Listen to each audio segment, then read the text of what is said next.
ये मुल्ला मुत्तकी साहब का इस हफ्ते दौरा मुतवक्के है, अभी डेट सामने नहीं आई। न्यू दिल्ली से क्या किन चीज़ों पर बातचीत हो सकती है? और साथ ही साथ हमने देखा था जब जिस वक्त मई में पाकिस्तान और इंडिया आमने सामने आए, उस कॉन्फ्लिक्ट के दौरान भी अफगानिस्तान की इंगेजमेंट रही इंडिया के साथ, उस पर भी बड़े सवालात उठे थे। हमने देखे बड़ी अनरियलिस्टिक इंगेजमेंट है। केस में आप देखें इंटरनेशनल खासतौर पर यूनाइटेड नेशंस और अमेरिका, उसका रोल कितना इंपॉर्टेंट है। जब मुत्तकी साहब ने पाकिस्तान आना था तो यूनाइटेड नेशन सिक्योरिटी काउंसिल ने उनको इजाज़त नहीं दी थी। तो इसका मतलब वाज़ेह हुआ कि मुत्तकी साहब को हिंदुस्तान भिजवाना, इस पे बड़ा टेक्निकली एक इशू ये है कि क्या ये अमेरिका के कहने पे जा रहे हैं। यूनाइटेड नेशन सिक्योरिटी काउंसिल ने उनको इजाज़त दी है, वो वहाँ गए। लोगों का ये ख्याल है कि शायद पाकिस्तान से दूरी के बाद वो हिंदुस्तान को करीब लाना चाहते हैं, चाबहार के थ्रू वो दुनिया के साथ लिंकअप होना चाहते हैं, मिडल ईस्टर्न ममालिक के साथ, सेंट्रल एशियन जो कमिटमेंट है उस साइड से। लेकिन अगर हम रियलिस्टिकली देखें, पाकिस्तान इतना ही अहम है अफगानिस्तान के लिए जितना कोई दूसरा मुल्क जो है नहीं होना चाहिए। तो ये मेरे ख्याल में एक बड़ा अनरियलिस्टिक किस्म का एक स्टांस है और अनरियलिस्टिक विजिट है, क्योंकि ना तो हिंदुस्तान के बॉर्डर मिलते हैं, ना तो जो है वो उसके साथ कोई ऐसा डायरेक्ट लिंक है। हाँ, अगर आप चाबहार पे जाना चाहते हैं तो आप देखें कि जो हाल ही में इसराइल और ईरान का कॉन्फ्लिक्ट हुआ, उसके बाद 65 के करीब अफगान शहरियों को स्पाइंग और मुसाद के लिए, राह के लिए काम करने के इल्ज़ाम में ईरान में फांसी दी जा चुकी है। बहुत सारे ऐसे और अफगानियों का जो ट्रायल है वो अंडर कंसिडरेशन है। तो मैं ये नहीं समझता कि चाबहार या ट्रेड के हवाले से कोई ऐसी बात हो सकती है। हाँ, इसमें एक अहम इशू ये हो सकता है कि जिस तरीके से ये बड़ी खबर है, बागराम एयरबेस का मुतालबा अमेरिका कर रहा है, तो उसको रेजिस्ट करने के लिए पाकिस्तान, रशिया, चाइना और ईरान, मैं इसके थोड़ी देर बाद आपको एक बहुत बड़ी खबर देने वाला हूँ, लेकिन ये खबर ये है कि बागराम एयरबेस को दोबारा रिवाइव और हासिल करने के लिए अमेरिका को बड़ा ज़्यादा जो है प्रेशर बर्दाश्त करना पड़ेगा इन ममालिक का। लेकिन कंपैरेटिवली अगर इंडिया को ट्रेड और ट्रेड कॉन्सुलेट के नाम पे, तालीमी इदारों के नाम पे अगर अफगान हुकूमत स्पेस देती है अफगानिस्तान के अंदर, तो ये एक बहुत बड़ा मरकज दोबारा होगा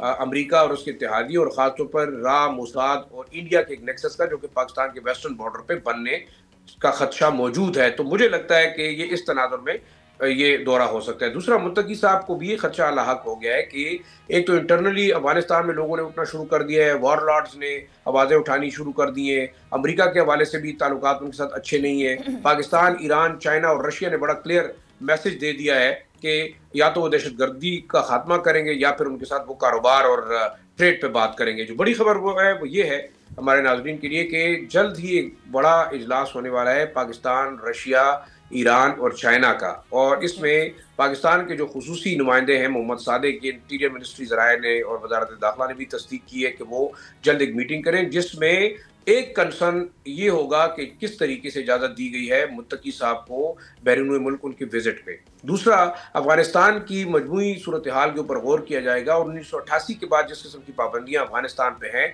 उनको रिव्यू करने की बात भी की जाएगी।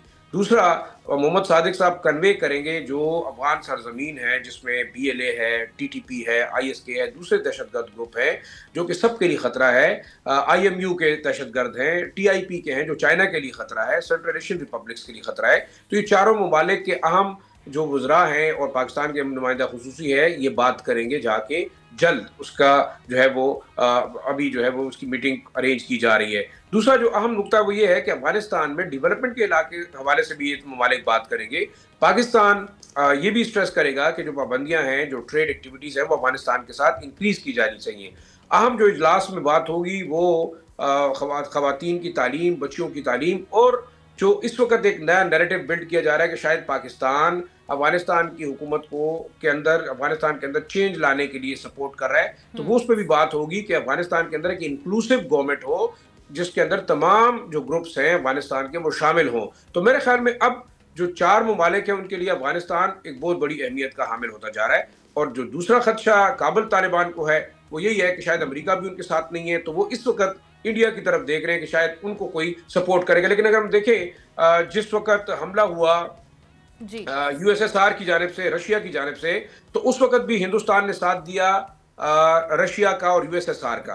फिर जब अलकायदा के खिलाफ जंग हुई उस सूरत में भी अफगान तालिबान जो थे उन्होंने हिंदुस्तान जो था उसने साथ नहीं दिया था काबुल गवर्नमेंट का। तो मेरे ख्याल में इंडिया का एक पहले से ही एक हमेशा से एक मौकिफ रहा है, वो कभी भी इनके साथ नहीं रहा। लेकिन हाँ, वेस्टर्न बॉर्डर को पाकिस्तान के खिलाफ इस्तेमाल करने के लिए वो हमेशा कोशिश करता रहा है कि वो अफगानिस्तान के अफेयर्स में एक या दूसरे तरीके से जो है वो इंटरफेयर करे। और मैं आपको खुद पर्सनल विटनेस हूं कि जिस वक्त अशरफ गनी साहब की हुकूमत थी तो हम अफगानिस्तान गए तो आपके ज्यादातर वहां पे इंडियंस इतने इन्फ्लुएंशियल थे, इंडियन एनजीओज इतनी इफेक्टिव थी कि पाकिस्तानी लोगों की मूवमेंट बड़ी मुश्किल थी। तो ये मेरे ख्याल में मुत्तकी साहब अगर कोई अब एक्सपेरिमेंट करेंगे तो शायद उनकी हुकूमत के लिए भी बहुत बड़ा खतरा है और पाकिस्तान और अफगानिस्तान के जो अवाम है उनके दरमियान मजीद दूरियां बढ़ेंगी जो कि कोई भी अफोर्ड नहीं कर सकता।